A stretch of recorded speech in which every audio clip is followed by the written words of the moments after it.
ಅದರಲ್ಲಿ ಈ ಬೆಟ್ಟಿ ವರ್ಧಾ ಕ್ರಮ ಜೋಡಣೆ ಇದು ನಮ್ಮ ರಾಜ್ಯದಿಂದ ನಮ್ಮ ರಾಜ್ಯದೊಳಗೆ ಉಪಯೋಗ ಮಾಡಬೇಕಾಗಿರುವಂತ ಆಂಧ್ರಕ್ಕೆ ಹೋಗೋ ಪ್ರಶ್ನೆ ಇಲ್ಲ, ಆಂಧ್ರ ಇದಕ್ಕೆ ಕೇಳುವ ಅಧಿಕಾರ ಇಲ್ಲ ಅಂತ ಒಪ್ಪಂದ ಇದೆ.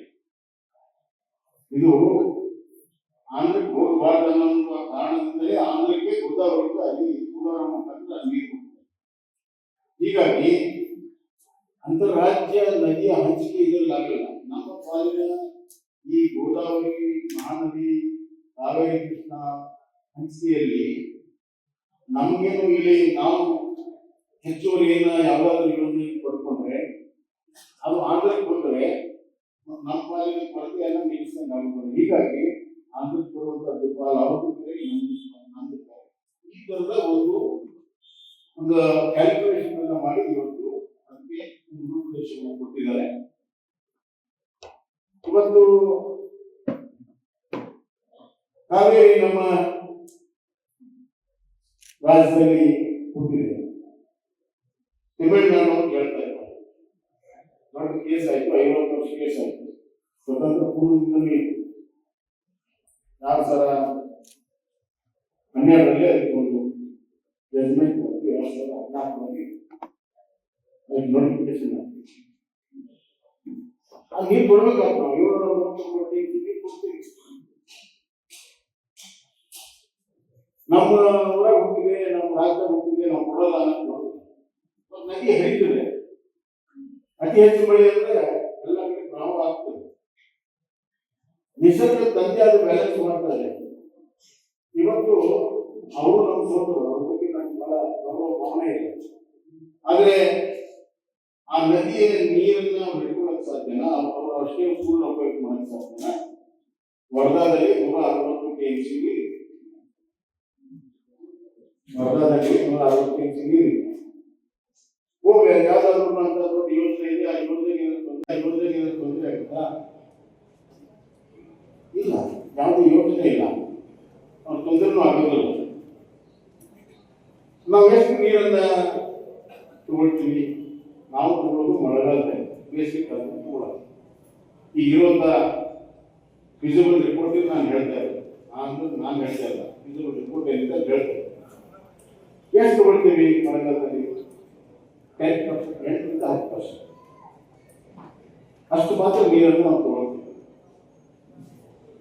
ಈಗ ನದಿ ಒಳಗೆ ಹರಿಯುವಾಗ ಒಂದು ಕೊಡಪ ನಾವು ನೀರು ತಗೊಂಡು ನದಿ ಏನು ಕಮ್ಮಿ ಆಗುತ್ತೆ. ನದಿ ತುಂಬ ಹರಿಯುವಾಗ ಒಂದು ಕೊಡಪ ನಾವು ನೀರು ತಗೊಂಡ್ರೆ ನದಿಗೆ ಏನು ಕಮ್ಮಿ ಆಗಲ್ಲ. ಆದ್ರೆ ನಾವು ಒಂದು ಕೊಡಪ ನೀರು ಯಾರು ತಗೊಂಡಿರ್ತಾರೆ ಅವ್ರದ್ದು ಅವ್ರ ಕುಟುಂಬದ್ದು ಬಾಯಾರಿಕೆ ಸಂಪೂರ್ಣವಾಗಿ ಎಡೆಯಿರ್ತದೆ, ಜೀವಗಳು ಬದುಕ್ತಾವೆ. ಇದು ವ್ಯತ್ಯಾಸ. ನಾವು ಕೇಳುವಂತದ್ದು ನಮ್ಮ ಬದುಕಕ್ಕೆ, ಕುಡಿಯುವ ನೀರಿಗೆ, ಜನಗಳಿಗೆ ನಮ್ಮ ಸ್ವಲ್ಪ ನೀರಾವರಿಗೆ ಅವಕಾಶವನ್ನು ಮಾಡಿಕೊಡ್ರಿ. ಅದರಿಂದ ನದಿಯಲ್ಲಿ ಒಂದು ಬಡಪ ನೀರು ಹೆಚ್ಚಿದ್ದಲ್ಲ, ಅದಕ್ಕೆ ಏನು ಆಗೋದಿಲ್ಲ. ಎರಡನೇ ಪ್ರಶ್ನೆ ಅವರು ಪರಿಸರ. ಮೊದಲೇ ಯೋಜನೆ ಪ್ರಕಾರ ಡ್ಯಾಮ್ ಕಟ್ಟಬೇಕು, ಅದೆಲ್ಲ ಇತ್ತು, ಅದೆಲ್ಲ ಹೋಗಿತ್ತು. ಈಗ ನಿಮಗೆ ಇನ್ಫಾರ್ಮೇಶನ್ ಹೇಳ್ಬೇಕಾದ್ರೆ 2 ಕಡೆಯಿಂದ ನಾವು ನೀರು ತಗೊಳ್ತೇವೆ. ಪಟ್ಟಣದ ಹಳ್ಳ ಮತ್ತು ಶಾಮಲ ಹಳ್ಳ, ಈ 2 ಕಡೆಯಿಂದ ನಾವು ನೀರನ್ನು ತಗೊಳ್ತಾ ಇದ್ದೇವೆ. ಈ 2 ಕಡೆಯಿಂದ ನೀರನ್ನ ತಗೊಂಡಾಗ ನಾವು ಡ್ಯಾಮ್ ಕಟ್ತಾ ಇದ್ದೇವೆ, ಬರೀ ಬ್ಯಾರೇಜ್ಗಳನ್ನು ಕಟ್ತೇವೆ. ಈಗ ನಾವು ಸಾಕಷ್ಟು ಬ್ಯಾರೇಜ್ಗಳನ್ನ ಹಳ್ಳಗಳಿಗೆ ಕಟ್ಟಿದ್ದೀವಿ. ಇದೇ ವರ್ಧಾ ನದಿಯಲ್ಲಿ ಕೂಡ ಬ್ಯಾರೇಜ್ ಕಟ್ಟಿದ್ದೀವಿ. ಹೆಂಗೆ ಕಟ್ಟಿದ್ದೀವಿ ಅಂದ್ರೆ ತುಂಬಿದಾಗ ಹರಿದು ಮತ್ತೆ ಹೋಗುವಂತ.